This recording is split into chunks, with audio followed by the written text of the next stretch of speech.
Good afternoon, the Internet. My name is Sam Graham, and welcome to It's News to Me.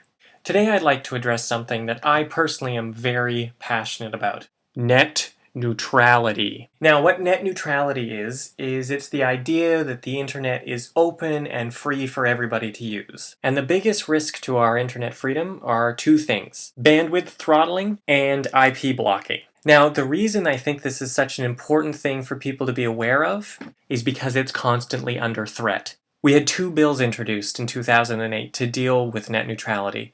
One by the NDP and one was a private member's bill. Both of these bills died in Parliament. Thank you, Stephen Harper, because of the dissolution of Parliament and the call for another federal election, which we need about as much as we need more lakes. Canada's got the most lakes in the world. Just a little fact. Now let me address the issues of IP blocking and bandwidth throttling. IP blocking in and of itself isn't necessarily a bad thing.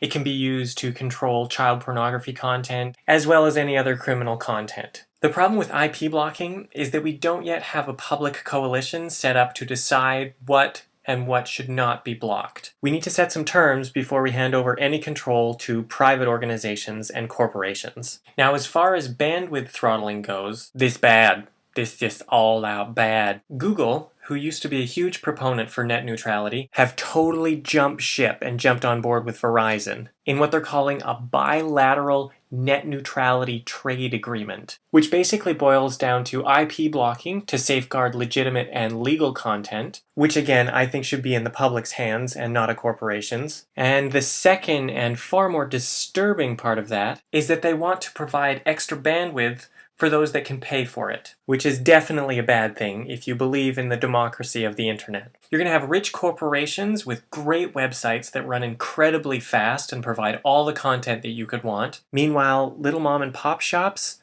are totally going to get screwed. So I hope the next time you hear the term net neutrality, your ears perk up. For more information and to find out if you can help, check out these websites down here: saveournet.ca, the Canadian website, and ep.2, the Electronic Frontier Foundation, an American website.